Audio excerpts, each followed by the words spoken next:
Today, I'll be covering the preseason performances of the top 3 quarterbacks selected in the 2023 NFL Draft. As I'm sure most of you know, preseason performance for rookie quarterbacks is not an accurate predictor of future success. So the goal here isn't to crown any one of these guys as an immediate franchise savior, nor is it to declare any as the latest NFL Draft bust. If you're looking for overreactions, you're in the wrong place. That said, there is still a lot we can take away from the performances of each of these 3 players in their first exposure to an NFL field. So let me begin with the number 1 overall player taken in the 2023 NFL Draft, Bryce Young. Even the most casual of NFL fans were time and time again exposed to the discourse surrounding Young's size over the offseason. But the key detail that's often left out of these conversations is the poise with which Young operates from within the pocket. Here, Carolina came out in a tight formation with mirrored stick concepts and a dig route from the number 2 receiver on the top of your screen. New York called a quarters coverage with a TE stunt between the 2 defensive linemen aligned to the boundary side of the formation.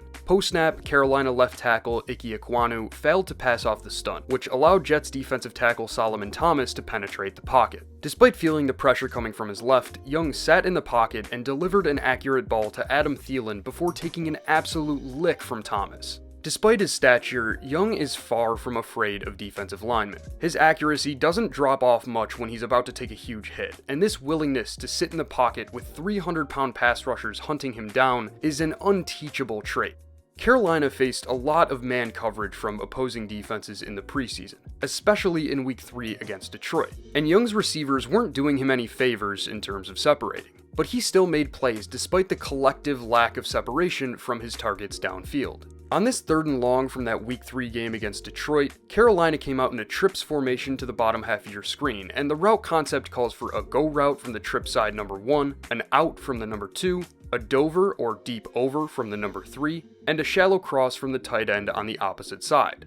Detroit called cover 1 cross, which assigns man defenders to each eligible receiver with one of the 2 deep safeties occupying center field and the other undercutting any crossing route over the middle. Post-snap, Young first looks to the deep out route, which is not an option because Lions cornerback Will Harris is leveraged heavily outside, forcing Young to check off. He then looks to the crossing route over the middle from Adam Thielen and almost lets it go, but sees the boundary side safety undercutting the route. Tight man coverage everywhere leaves Young with no option other than to take matters into his own hands, which he does by scrambling for a first down on 3rd and long. 3 plays later, Carolina faced another 3rd down, and this time they sent Jonathan Mingo in motion, which tipped Detroit's man coverage call. The Lions called cover 1 rat, and Carolina's route concept calls for Adam Thielen to run a corner route from the number 3 spot in this bunch formation. Because there's only 1 deep safety, Young knows that Detroit is almost certainly in cover 1, a call that would result in single coverage on Thielen. Post-snap, Young identifies the inside leverage from the opposing defensive back and throws a pinpoint accurate ball with great anticipation. The ball was out before Thielen even broke outside and placed perfectly where only he could make a play on it. The sample size was limited to only 31 total dropbacks, but I didn't have any issues worth noting about Young's preseason tape.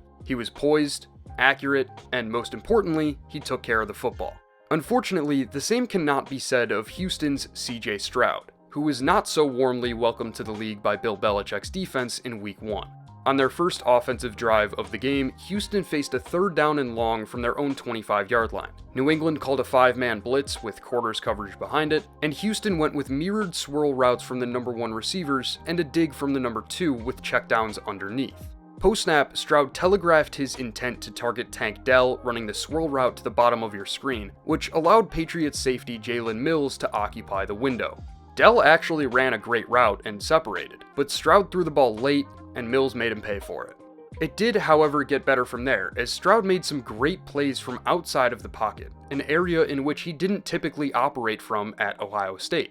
On this play from the following week against Miami, Houston called a 3-level bootleg flood concept off of wide zone action against Miami's single high coverage shell.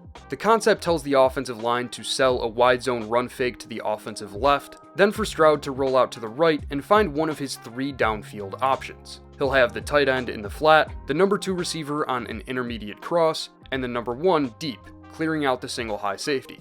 Miami called cover 1, and the nickel did a pretty good job of staying tight to his man on the intermediate crossing route. But with pressure in his face and on the move, Stroud delivered a perfect ball with touch right into the hands of Noah Brown to pick up a first down. I love the fact that Houston's staff has integrated concepts that allow Stroud to use his legs into the scheme, because mobility is an often overlooked trait present in Stroud's game. He didn't have to use his legs much at Ohio State, but absence does not equal inability, as was proven in OSU's playoff shootout with Georgia last season.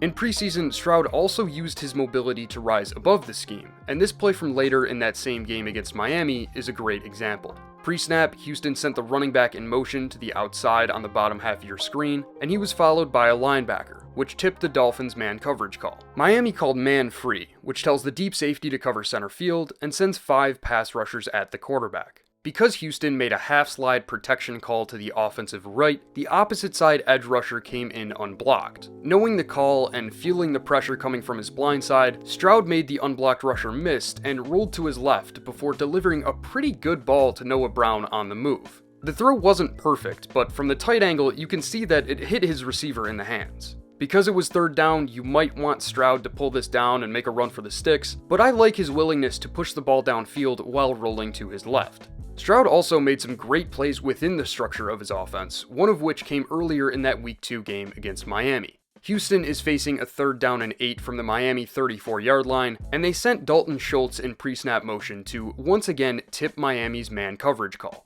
That tells Stroud that Robert Woods will face single coverage on his 7-step out route. Targeting routes like these is all about timing and accuracy, and here Stroud was perfect in both categories. His throwing motion began as soon as he reached the top of his dropback, before Woods even began to break outside, and the placement of this ball was perfect, allowing Woods to pick up the first down. In the following game against New Orleans, Stroud made another high-level throw within structure, this time facing a press quarters look from the defense. Pre-snap, Stroud identifies the press look from the Saints' wide corners and knows that if the safeties don't expand toward the sidelines, Nico Collins will be single covered on his fade route. Post-snap, the field side safety keeps his eyes on the number 2 receiver, allowing Stroud to target Collins deep.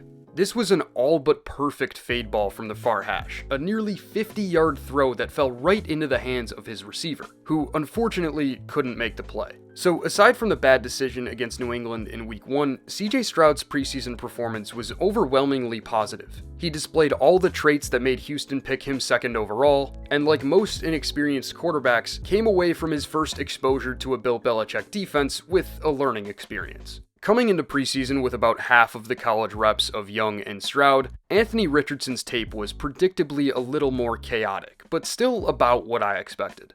On this play from early in Indianapolis' Week 1 game against Buffalo, Colts receiver Isaiah McKenzie was capped by Bills safety Micah Hyde, which gave away Buffalo's nickel blitz call. McKenzie identified the incoming blitz, telling Richardson where his hot read will be when the blitz comes. Post-snap, it looks like Richardson wanted to throw this too early, at least relative to where McKenzie was in this quick out. You'd like to see McKenzie get to his mark and break outside a bit faster here as the hot read, but either way, Richardson should not have forced it here. Once the timing was off, the play was dead, and instead of just living to see another down, Richardson threw it late, fading away, which resulted in a pass that was well out of McKenzie's reach, right into the hands of Bills cornerback Dane Jackson. This was Richardson's only catastrophic mistake in his 33 preseason dropbacks. But against Philadelphia in Week 3, he time and time again fell into the problematic habit of prematurely abandoning offensive structure. Here, Indianapolis called a shot play against Philadelphia's quarters coverage call with a double move from Michael Pittman at the top of your screen. Post-snap, Richardson felt pressure coming off the right edge, and did a nice job of stepping up to avoid it, but instead of sitting in there and hitting Pittman for a touchdown, he left the pocket. Richardson's athleticism is going to be a huge asset when the play breaks down, but forcing it to break down early will cause this Colts offense to leave points on the field, as it did here. On this play from later in that same game against Philly, the Eagles made a late rotation into a 5-man blitz with one high match coverage behind it, which will essentially turn into man coverage when the Colts route concept develops. Indianapolis called a concept known as spear, which calls for intersecting crossing routes from the number 2 receivers and a clear out go route from the number 1 up top. The concept is designed to put the single high safety in a bind, forcing him to choose which crossing route to cover. Post-snap, Richardson again feels pressure off the edge, but there was no reason for him to leave the pocket here. He could have sat in there and hit either Josh Downs on the deep crossing route or Deion Jackson in the flat. By leaving the pocket, Richardson unnecessarily subjected himself to defensive pressure and threw an inaccurate ball as he took a hit. This habit of leaving the pocket before it's necessary needs to be addressed early in Richardson's career, but it's a habit that many rookie quarterbacks fall into, and one that's absolutely fixable. On a positive note, Richardson did flash improvement as a passer. He threw an awesome touch pass to Alec Pierce on a corner route back in week 1. Pierce just couldn't hold on.